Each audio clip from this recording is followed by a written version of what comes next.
Utafiti umedhihirisha kuwa ubora wa elimu humu nchini umekuwa ukidorora. Can you read the sentence? The verbs. Tatizo la kutojua kusoma vyema limeripotiwa kukithiri, huku somo la hisabati likilemea idadi kubwa ya watahiniwa. Hizi ni ishara kuwa matatizo chungu nzima yanaikumba sekta hii. Kati ya masuala yanayochangia hali hii ni uhaba wa maktaba. Baadhi ya shule hazina maktaba na nyingi za maktaba zilizopo zinakumbwa na uhaba wa vitabu.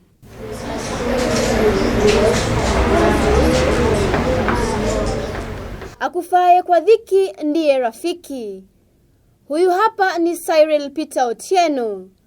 Otieno amejitolea kuwasaidia wanafunzi wa eneo analoishi. I'm a social activist in the field of education and child rights. I'm also, I believe in humanity as a tool of changing the world to the better. Kila uchao yeye yuko mbioni kuona jinsi ya kuwahudumia wakazi wa kitongoji duni cha MUGURE, eneo la Baba Dogo katika kaunti ya Nairobi. Hapa ndipo ilipo maktaba aliyoianzisha.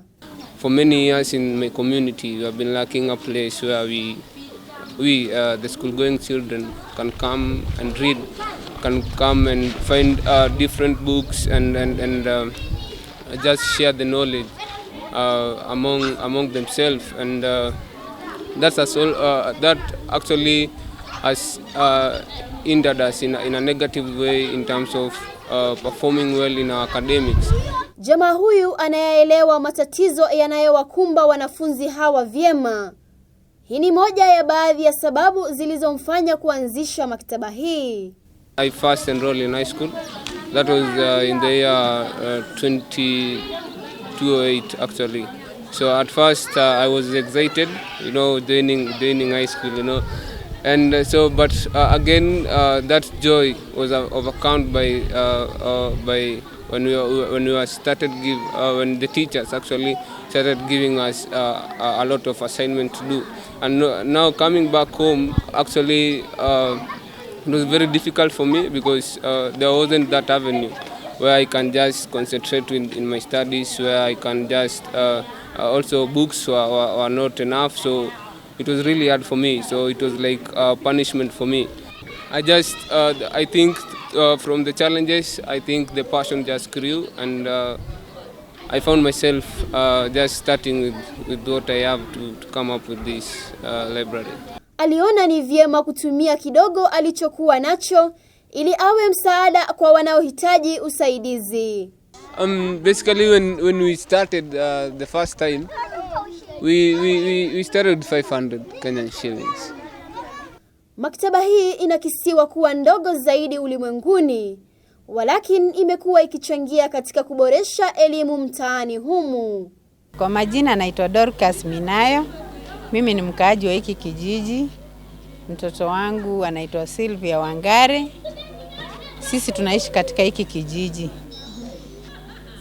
Kile ningetaka kusema kuhusu hii project inaendelea hapa ni imesaidia kusema ukweli, kwa sababu kimimi mtoto wangu alikuwa chini alipoingia class 8 na ameinuka kiasi juu alipoingia hapo marks yake ilikuwa chini, lakini ule muda amekuwa hapa juu kuna vitabu zenye mimi mwenyewe singeweza kuafford kumbaia, lakini alikuwa anazipata hapa, zinamsaidia, zimemuinua mpaka amefanya mtihani wake, na results zenye amepata si mbaya, ni results zenye amefika pass mark yake.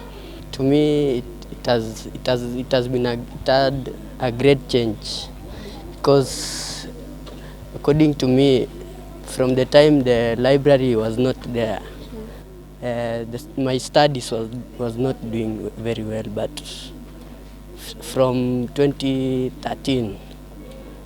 Yeah, 2013 when the library started.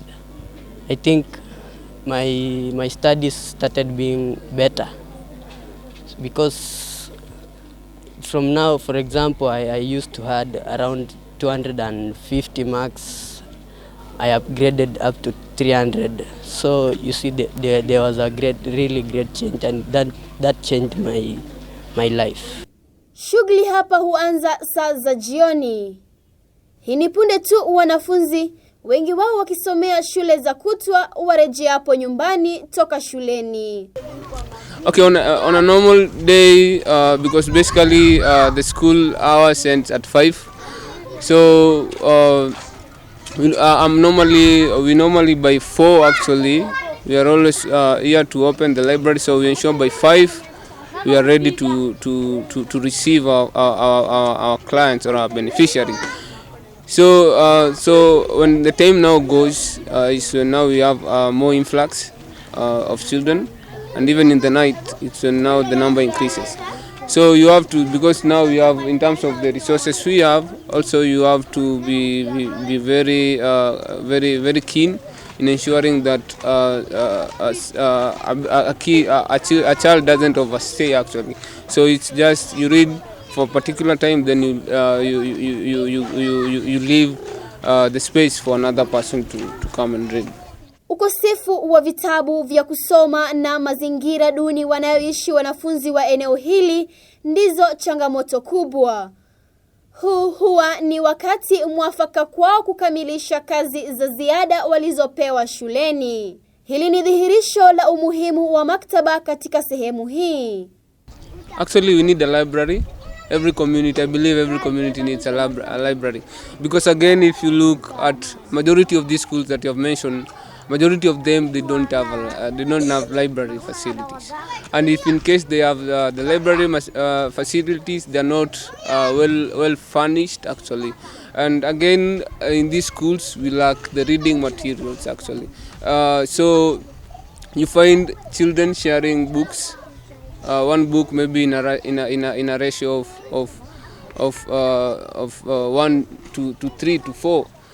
Some incidents. So you find it's very difficult when a teacher, for example, gives an assignment. So you'll find out there will be that scrambling of who will go with the book. Maktaba hii ndiyo suluhu pekee. Wengi hawana mahala pengine wanaweza kusomea mbali na shule. Shughuli zianzapo masaa ya jioni kabla ya jua kutua, watumizi wa maktaba hii hutegemea mwanga wa jua. On the road. Maktaba hii ina taa moja ambayo wanafunzi hutumia pindi jua linapotua. Ingawa mwangaza uliopo hautoshi, wao hawafi moyo kamwe. Mita chache kutoka eneo hili, taa hii hutumika kuongeza mwanga uliopo. Taa hii iliyowekwa kuimarisha usalama katika kitongoji hichi imepata kazi ya ziada, almradi kuwafaa jamaa hawa. Hata hivyo, taa hizi haziwezi kuitosheleza idadi ya watoto wanaofaidika na huduma hii. Serikali imekuwa ikijitahidi kuona kuwa kila shule imepata huduma za umeme. Tulisema pia ya kwamba tunataka kuunganisha shule zetu zote na umeme, na nafurahia kusema ya kwamba mwisho wa mwezi huu kila primary school katika taifa la Kenya itakuwa imeunganishwa na umeme. Kwa wengi wenye mapato ya chini na hasa wakazi wa mitaa ya mabanda, umeme ni ndoto wanayotarajia itatimia siku moja. For the first time in our nation's history, we are also on target to connect 1 million households to the national grid in a single financial year, remaining on target to connect 70% of Kenyan households to electricity by 2017. Wakusanyikapo hapa, wao husahau masaibu yao na kutilia maanani masomo. Miongoni mwao hutembea kutoka mbali ili kufika hapa. Wasioweza kufika hapa hawana budi kutumia taa za koroboi ili kuweza kuifanya kazi ya ziada au kujitayarisha ipasavyo kwa mitihani yao. Hii ni hatari kwa afya zao. If you look around at the household level, our household settings, you'll find out that actually there's a lot of congestion. It is not conducive. It is not the environment there is not that good for reading purposes. Conducive in terms of there's congestion. First of all, secondly, the source of light is not that good for reading purposes. So you'll find majority of people here, they use the kerosene lamps, of which we know it's very dangerous when it comes to eyesight, respiratory system. Huku ikizingatiwa maktaba hii huendesha shughuli zake katika eneo wazi, changamoto za kila aina hazikosi. We go through a lot of challenges. The first one is actually since we operate in an open field, we face a lot of noise, a lot of distraction actually, and then again the issue of weather, like right now, like last year we had a prolonged rain, El Nino, as we all know. So during those days we are normally forced to close the library, and also we cannot open the library from during the day because again the scorching sun is not that conducive to read under the scorching sun. Again the space is small because again we have a lot of children, so of which everyone wants to be part of this. They want to come every day and read. So again to again try to refuse others from accessing the library is somehow discriminative to us. But as they say, there is no progress without struggle. So through the challenges we have been growing and we will continue to grow. Maktaba hii imekuwepo kwa muda. Wachache wanaoamini ndondondo hujaza ndoo hawajasita kuchangia kwa kidogo ama kikubwa alichowajalia nacho kahari Mungu. One can help with anything according to their capacity actually.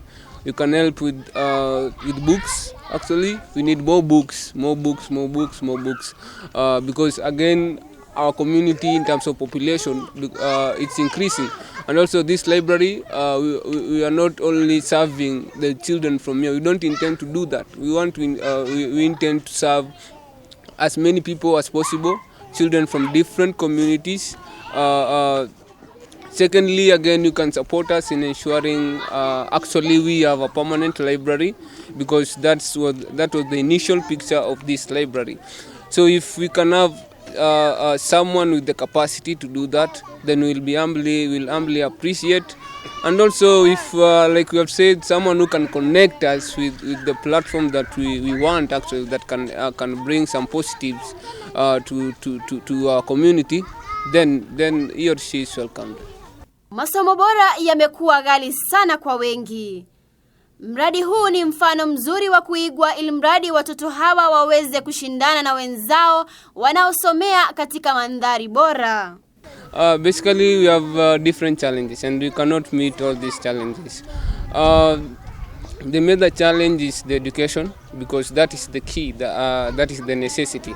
So for me, I believe that for a community, for any particular community to make progress or to prosper, it depends how educated its members are.